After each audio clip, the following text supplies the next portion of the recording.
Halo semuanya, warga bimbingan, yuk merapat, siapin buku catatan kalian, karena hari ini kita bakal masuk ke sesi ulasan utama buat persiapan ujian bahasa Inggris bisnis kalian. Saya tahu, beberapa dari kalian mungkin agak gugup nih ngebayangin terjun ke dunia profesional beneran. Tapi tenang aja, sebagai tutor kalian hari ini, tugas saya bukan cuma bikin kalian hafal istilah-istilah ini, tapi bener-bener paham di luar kepala.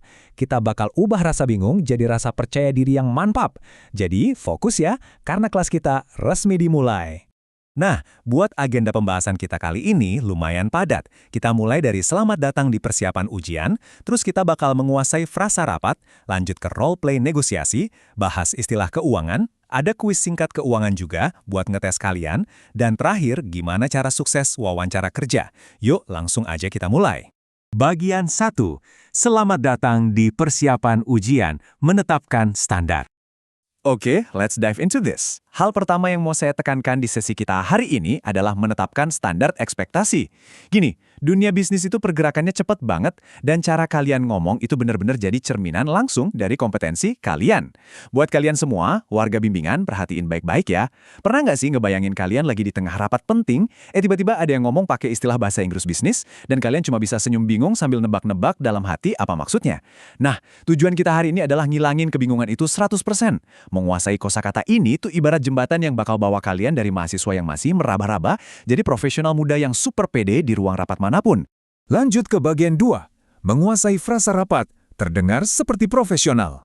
Jadi, di modul ini kita bahas frasa-frasa rapat. Ini tuh kosakata wajib yang benar-benar bakal sering kalian dengar di setiap ruang rapat korporat. Kalau kalian pengen kedengaran kayak orang dalam yang udah pro, nah di sini kalian wajib mulai nyatet. Frasa pertama yang harus banget kalian kuasain adalah touch base, yang artinya ngehubungin atau ngecek lagi progres suatu kerjaan. Daripada kalian pakai kalimat kaku kayak, saya akan menghubungi Anda lagi nanti, mending kalian bilang, let's touch base next week to discuss the project updates. Wah, itu kedengarannya jauh lebih natural dan sangat profesional. Ini tuh nunjukin kalau kalian punya inisiatif buat follow up suatu project tanpa kedengaran maksa atau mendesak. Sekarang, bagian 3, latihan role play negosiasi, mari berlatih. Tentu aja teori doang nggak asik kalau nggak ada praktiknya kan? Jadi kita bakal lakuin role play vokal bentar, cepet aja. Coba dengerin baik-baik gimana sih istilah negosiasi ini dipakai di dunia nyata. Coba bayangin saya ini klien atau partner bisnis kalian di seberang meja. Kawan, waktu kita tidak banyak. Let's cut to the chase and talk about the budget. Nah, nangkap nggak maksudnya?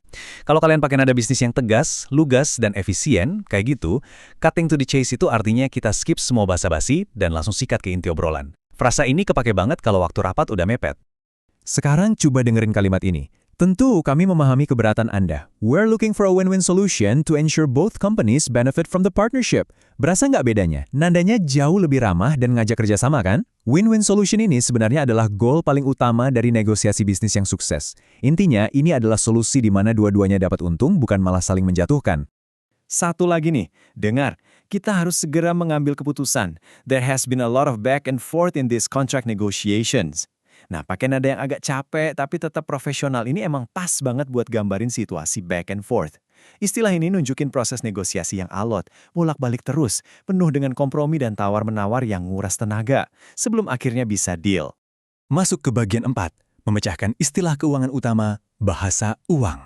Now, what's really interesting about this next topic is, ini sering banget bikin banyak mahasiswa atau profesional muda keringet dingin. Yap, keuangan. Tapi percaya deh sama saya, bahasa uang itu sebenarnya logis banget kok kalau kalian tahu cara bedahnya. Saya mau yakinin kalian, warga bimbingan, kosakata keuangan tuh nggak ada serem-seremnya. Ini bukan soal matematika ribet, tapi murni soal paham gimana duit itu ngalir masuk dan keluar dari sebuah bisnis. Kalau kalian paham istilah-istilah ini, berarti kalian paham detak jantung perusahaannya. Biar gampang yuk kita bahas contekan ini. Sengaja saya sandingin konsep-konsep yang berlawanan biar makin gampang nempel di otak buat ujian nanti. Pertama, ada assets. Ini tuh semua sumber daya atau harta yang dipunya sama perusahaan kalian. Nah, kebalikannya adalah liabilities, alias semua kewajiban atau utang yang harus dibayar perusahaan. Terus pindah ke urusan duit masuk, ada yang namanya net profit. Ini laba bersih kalian, duit yang sisa setelah semua pengeluaran dipotong. Coba bandingin sama gross margin. Kalau gross margin itu, dia cuma hitungan pendapatan setelah dikurangin biaya produksi dasar aja. Belum dipotong operasional lain-lain. Pahami bedanya, dan boom, kalian udah selangkah lebih jago dari kandidat lainnya. Lanjut ke bagian 5, waktunya kuis singkat keuangan, uji pengetahuanmu. Oke kelas, sekarang semuanya tutup buku ya. Waktunya buat active recall. Kita bakal ada pop quiz cepat buat ngecek seberapa banyak materi keuangan tadi yang udah nyangkut di memori. Pertanyaan pertama kalian, apa istilah akuntansinya buat penurunan nilai suatu aset seiring berjalannya waktu? Coba ingat-ingat contoh soal mesin pabrik atau komputer kantor yang lama-lama jadi jadul dan usang. Saya kasih waktu 3 detik ya. 3, 2, 1. Iya, bener banget. Jawabannya adalah depreciation atau depresiasi. Ingat ya sama materi kita sebelumnya. Depresiasi alat atau mesin itu wajib banget dimasukin ke dalam laporan keuangan biar tetap sehat dan akurat. Good job banget buat kalian yang jawabannya benar. Kita gas ke pertanyaan kedua. Bayangin kalian lagi jalanin bisnis baru nih. Terus di akhir tahun, total pendapatan dan total pengeluaran kalian angkanya sama persis. Nggak kurang sepeser pun, nggak lebih juga. Kira-kira apa sebutan buat pencapaian ini? Dikit bocoran nih, ini tuh goal paling utama buat mayoritas startup di tahun pertama mereka beroperasi. Dan jawabannya adalah break even. Yap, ini adalah titik impas. Situasi di mana duit masuk dan duit keluar kalian benar-benar seimbang.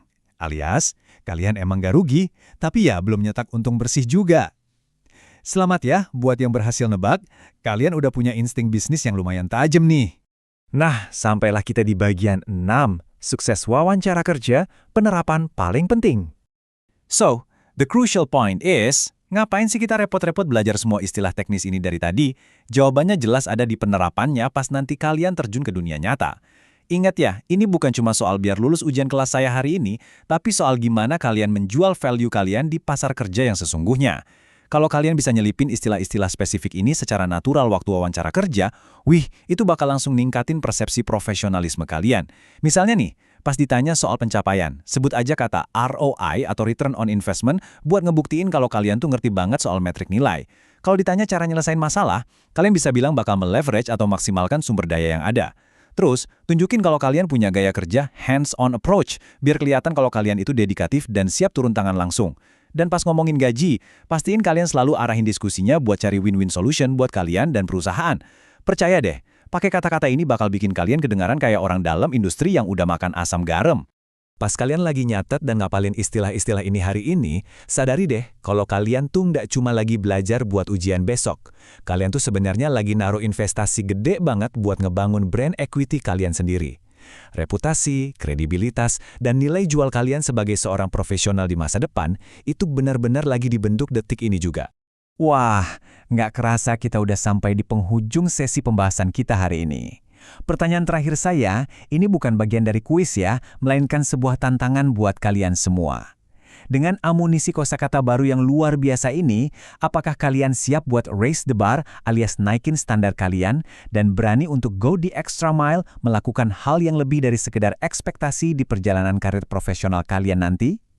Terus pelajari materinya, biasain pakai bahasanya, dan melangkahlah ke dunia bisnis dengan penuh rasa percaya diri.